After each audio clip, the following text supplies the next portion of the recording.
emergency room smelled like antiseptic and stale coffee, and the daylight pouring through the high glass windows felt almost cruel in its brightness as it landed on a man who had been sitting alone for hours. Rowan Hale hadn't moved from the hard plastic chair near the wall, his shoulders slumped forward, hands clasped together as if holding himself in one piece. Around him, nurses walked briskly, doctors spoke in low urgent tones, families came and went. But Rowan stayed, waiting, alone. His eyes were red not from sleep deprivation alone, but from the quiet fear that had been growing in his chest since morning. He was a single father, and his entire world was lying behind those ER doors. If you believe that kindness still has the power to change lives, take a moment right now to like this video, share it with someone who needs hope, comment your thoughts, and subscribe to the channel Kindness Touch. Your small action helps stories like this reach hearts that need them. Rowan had brought his 8-year-old son Micah to the hospital just after sunrise. The boy had complained of sharp pains and dizziness while getting ready for school, and within minutes Rowan knew something was wrong. Since Micah's mother had passed away 3 years earlier, Rowan had learned to read every change in his son's face like a warning sign. He worked nights as a delivery driver and slept when he could, but that morning he hadn't hesitated. He carried Micah to the car, whispering reassurance without knowing if he believed it himself, and drove faster than he ever had, praying the traffic lights would turn green.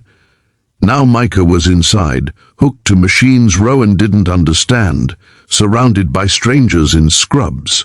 Rowan, who had faced eviction notices, overdue bills, and exhaustion that felt endless, had never felt this powerless. Money had always been tight. Hospital bills were a fear he tried not to think about because thinking about them didn't help. All he could do was sit and wait, and hope that love alone would be enough to pull his son through. The ER was busy, but the waiting room had pockets of silence that made the minutes stretch. Rowan watched a vending machine hum softly. He noticed a crack in the tile near his shoe. He replayed memories of Micah learning to ride a bike, of bedtime stories read under a flickering lamp in their small apartment, of promises Rowan had made to always be there. The thought that he might fail at the one promise that mattered most made his chest ache. As the hours passed, the sun climbed higher, filling the room with a pale, unforgiving light. That was when Rowan noticed her. She didn't rush like the others. She moved slowly, deliberately, dressed in simple but elegant clothes that seemed out of place in the chaos of the ER. Her hair was silver, pulled back neatly, and her eyes carried a depth that suggested she had seen more than her share of grief. She took a seat a few chairs away from Rowan, folding her hands in her lap, and looked not at her phone, not at the television mounted on the wall, but at the people. Her name was Althea Monroe, though Rowan didn't know it then. To the world outside those hospital walls, she was known as a billionaire widow, the former wife of a man whose name adorned buildings and foundations. To herself, she was simply a woman who had lost too much and learned to recognize loss in others. She had come to the hospital for a routine checkup, connected to a charitable visit she was making later that day, but the moment she sat down, she felt something tug at her attention. Rowan tried not to notice her at first. He wasn't used to people like her, people who looked like they belonged somewhere brighter, somewhere easier. But he felt her presence anyway, like a quiet warmth in the corner of the room. At one point, he dropped his phone while checking for updates from the nurse, and it skidded across the floor. Althea picked it up before he could bend down, handing it back with a gentle nod.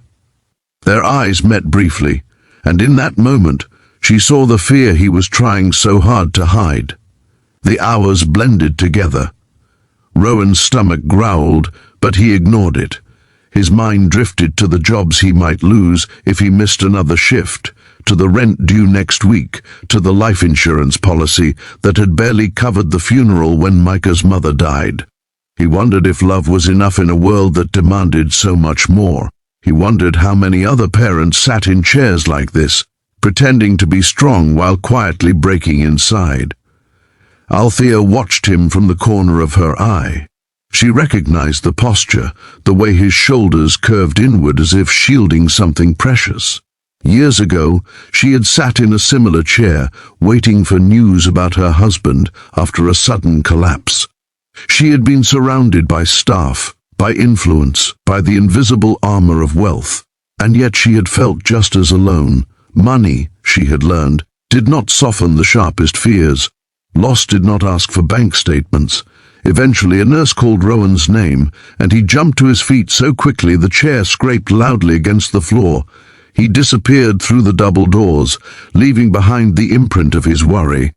Althea watched him go, her hands tightening slightly.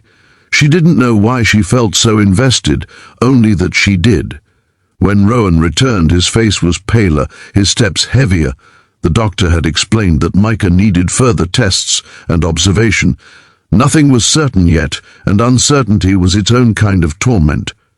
Rowan sank back into his chair, rubbing his face with both hands, his composure cracking just enough to reveal the depth of his fear. That was when Althea leaned slightly toward him and whispered words so soft they barely disturbed the air, words meant not to intrude but to offer shelter. She told him he didn't have to be alone. The sentence was simple, but it landed with the weight of something profound. Rowan didn't respond right away. He stared at the floor, then nodded once, as if acknowledging something he had forgotten he was allowed to accept. They didn't speak much after that. They didn't need to. Althea sat with him, sharing the silence, sharing the waiting. When a volunteer came by with cups of water, she made sure Rowan took one. When the sun shifted and the room grew warmer, she adjusted the blinds slightly.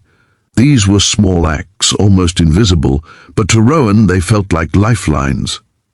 As the afternoon wore on, Rowan found himself breathing a little easier, not because the situation had changed, but because he was no longer carrying it entirely by himself. Althea's presence reminded him that kindness could exist without conditions, without explanations. It reminded him of the community he had lost touch with after years of struggling alone.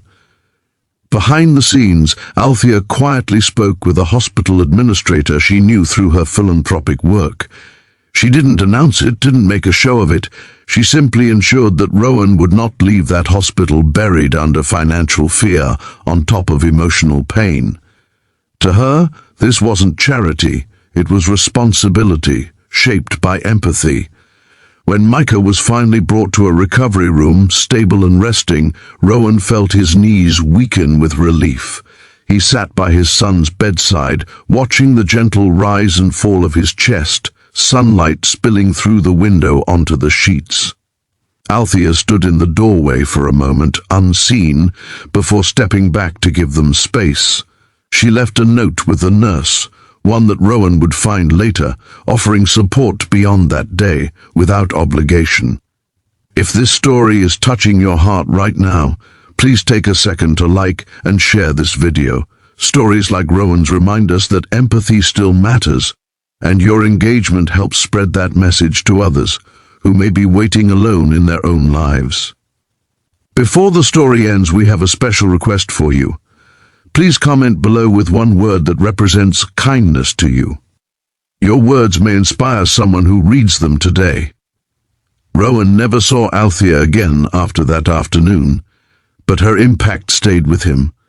In the weeks that followed, as Micah recovered and life slowly found a new rhythm, Rowan carried the memory of that ER waiting room with him. He carried the reminder that strength didn't always mean standing alone, and that sometimes help arrived in the quietest forms. He began to believe, again, that second chances were real, and that kindness, when offered at the right moment, could change the course of a life.